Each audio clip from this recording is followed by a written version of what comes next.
Greater Visakhapatnam municipal corporation 2026-27 ఆర్థిక సంవత్సరానికి సంబంధించి బడ్జెట్ అంచనాల్ని ఈరోజు కౌన్సిల్ ఆమోదించడం జరిగింది.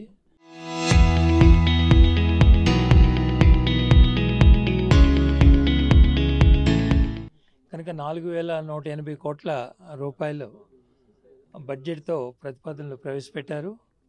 అంటే ఆ స్థాయిలో యాక్చువల్గా ఆదాయం అనేటువంటి రావట్లేదు. కానీ గత సంవత్సరం కన్నా కూడా ఈ బడ్జెట్ అంచనాలు ఇప్పుడు ఆమోదించినవి తక్కువే. కనుక ఒక ప్రక్క దేశ ప్రధాని నరేంద్ర మోడీ 4 సార్లు వచ్చాడు, ఇక్కడ యోగా కార్యక్రమాలు నిర్వహించారు. చంద్రబాబు నాయుడు గారు తెల్లారులు ఇస్తే విశాఖపట్నాన్ని అభివృద్ధి చేస్తున్నారు అని చెప్పి వాళ్ళు స్టేట్మెంట్లు ఇచ్చుకుంటున్నారు తప్ప నగరంకి వచ్చేటప్పటికల్లా అభివృద్ధి కుంటుపడుతుందని చెప్పడానికి లాస్ట్ ఇయర్ బడ్జెట్ కన్నా ఈ సంవత్సరం బడ్జెట్ అంచనాలు ఇంకా తక్కువగానే ఉన్నాయి. కనుక జీవీఎంసీకి ఉన్నటువంటి ఆదాయాన్ని కాస్త వాళ్ళ కార్యక్రమాలు పెట్టి ఖర్చు చేయిస్తున్నారు తప్ప ఇక్కడ స్థానికంగా ఉన్నటువంటి నగరాన్ని అభివృద్ధి చేయడానికి మాత్రం అటు కేంద్ర రాష్ట్ర ప్రభుత్వాలు అవకాశం ఇవ్వట్లేదు అనేటువంటిది మేము సిపిఐ పార్టీగా తెలియచేస్తున్నాం. ఉదాహరణకి చంద్రబాబు నాయుడు గారు అమరావతి ఆఖరుకి రాజమండ్రి నుంచి కూడా 6 లైన్స్ వేశారు. కానీ ఈరోజు అనకాపల్లి నుంచి 80 మీటర్స్, పూర్వం ఎప్పుడో 30 మీటర్స్ రోడ్, అది 100 ఫీట్ రోడ్ అది. కనుక ఇప్పటికీ మాస్టర్ ప్లాన్లో 80 మీటర్స్ రోడ్డు 30-40 సంవత్సరాలు అయ్యింది. మాస్టర్ ప్లాన్లో 80 మీటర్స్ రోడ్డు అంటే 266 అడుగుల రోడ్డు కింద, కానీ ప్రస్తుతం 100 ఉంది. కనుక అనకాపల్లి మొత్తం అటు కర్నూలు కావచ్చు, ఇటు చిత్తూరు కావచ్చు, రాష్ట్రంలో ఉన్నటువంటి వాళ్ళందరూ కూడా వైజాగ్ వచ్చేటప్పుడు అనకాపల్లి మీదుగా గాజువాక మీదుగా వస్తారు.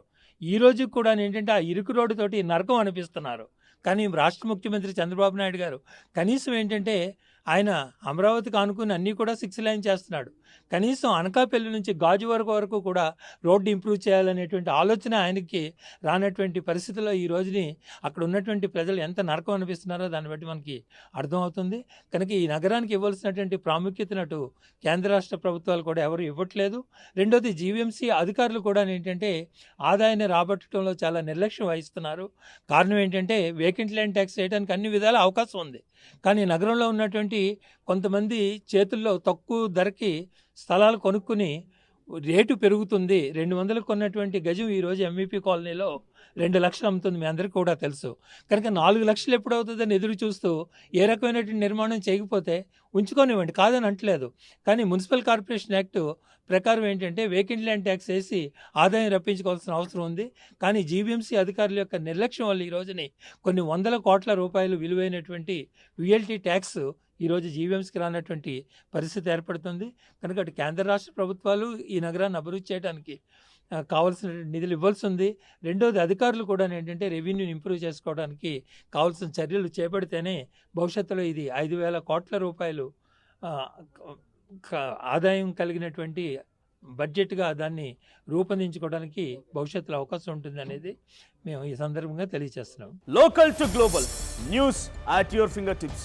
మీ చేతిలో ఒక ఆయుధం. Download Raw TV app. Media legend Ravi Prakash is back.